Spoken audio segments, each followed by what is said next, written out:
Hello, my name is Ipeleng Ntsuba and welcome to Real World Reviews. This is my show, by the way. Yeah, that's my show. So on Real World Reviews, we test cars. We have three categories when we test cars: design, acceleration, and handling. And today's culprit is the Toyota Quantum. This is the 9-seater from the. This is the 2011 model. I'm told. We all know Toyota Quantum. This is very notorious in SA. This is like when it comes to transporting in SA, this is number one. Thing is, amakeza, as we call them in South Africa, taxi drivers, they have this thing where they take the front suspension down, and then the back would be facing up. It's good. It's good because now this car has a pretty high suspension, so that makes it more stable in highway driving. But we're gonna go out for a drive and we'll see what's what with the suspension. But I'll put a picture of how usually they trick these cars out. They put these rims, they call them panic rims, with the white wall. All four sets, they'll have a shadow thing on the side, either left or right, or some even both. They'll have like these trailer things, the you see it on the Viano. It's like the shape of a teardrop, so they put it on top. I'm gonna show you a picture of that right now. But yeah, this is my Toyota Quantum that I drive around. So yeah, I'm gonna give you experience on my behalf of how I drive it, how I've come to see the challenges that I face with it. But it's not much. So let's move on to the side, of course. So yeah, this design, it's a very, very clean design. It's a very, very clean design. Straight lines. People of today they don't really like the new one, the new Toyota Quantum. They don't like it. I get why Toyota went with that design, because the new one is more aerodynamic. I probably have a picture of it right now. The new one is more aerodynamic. If you check properly, the design language hasn't changed. It's just now they've changed the shape of the car, which now makes the car look uglier. But this shape is not very efficient for fuel. This shape is the drag coefficient is high. I forgot what it was, but it's very high. So I get why they took that direction. Okay, you join me. We're going for the drive right now. So yes, this is a 2.7 inline 4-cylinder. Naturally aspirated, no turbo lag. This thing is actually really fast, to be honest. It's actually very, very, very fast, because now there's no turbo lag. Even now I'm doing third gear and I'm cruising on the revs. I'm not, I'm just slightly touching the accelerator, because it's just that available, the power and everything. In terms of fuel consumption, like I said, the shape of this car, it just proves that this thing is not very aerodynamic and fuel efficient, because it eats gas like no one's business. It's a 2.7 liter, so hey, that's a lot, to be honest. That's more than 0.5 per each cylinder. That's a lot. But moving on to the suspension. So the suspension, this is a independent double wishbone. I forget this information sometimes. It's the double wishbone. What do I feel right now driving? The suspension, okay, first things first, I'm sitting on top of the tires, so I get a good feel of everything. The steering wheel is a hydraulic, so I can feel a lot of the bumps in the steering wheel. In terms of ride comfort, this is a very soft suspension. It's a very soft. You can feel when it absorbs the bumps, that the way it bounces back, it does it in a softer way. There is a lot of body roll with the handling and turning in fast corners, but that's okay, because like I said, it's a soft suspension, so the car can handle that, all of that weight going to one tire. For instance, I'm about to turn left here, right?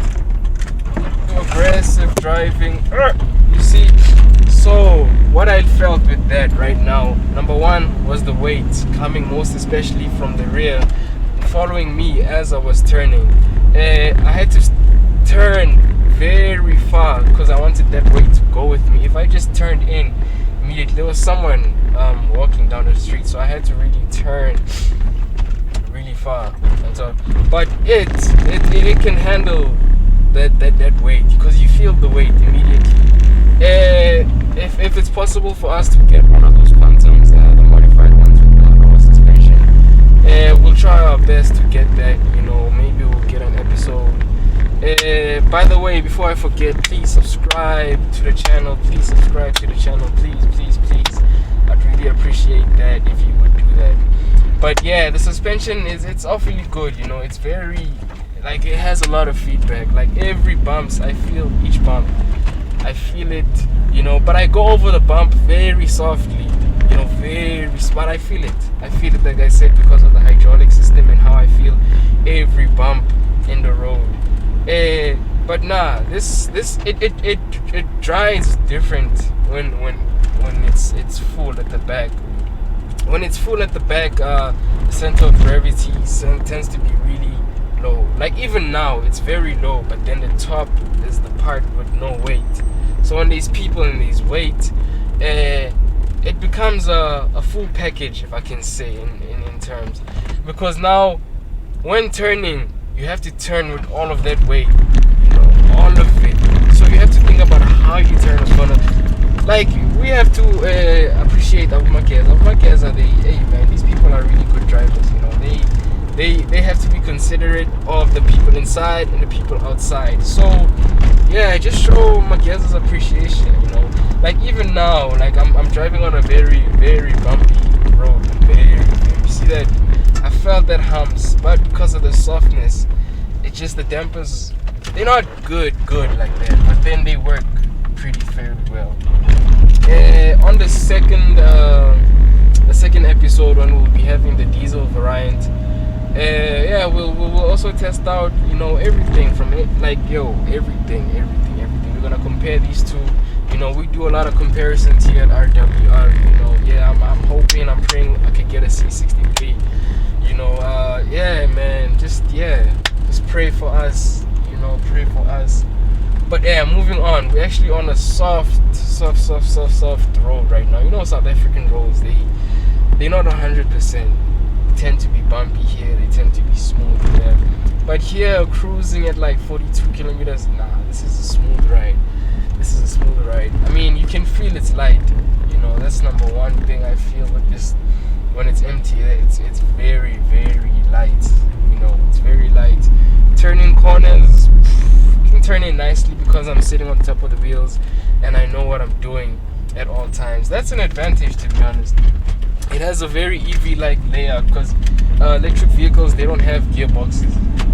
Like a typical car which would have a gearbox all the way in the center. This one is very EV-like because there's space where my feet would be sitting. So yeah, I know of a lot of EVs that are like that just have like nothing here. If you're used to a normal car, it's gonna feel weird at first, that there's nothing here. But after a while, it's okay. For me, this Quantum, I feel like it's a super car in its own league because now it's rear-wheel drive. So speaking of rear-wheel drive, the back suspension, it has a rigid axle, uses the lift spring, so the back is even more lighter, and the front is just the lightest part. The back is where it's really, really, really light. Here in front, because I'm sitting with the engine, it's not heavy, but it's not light at the same time.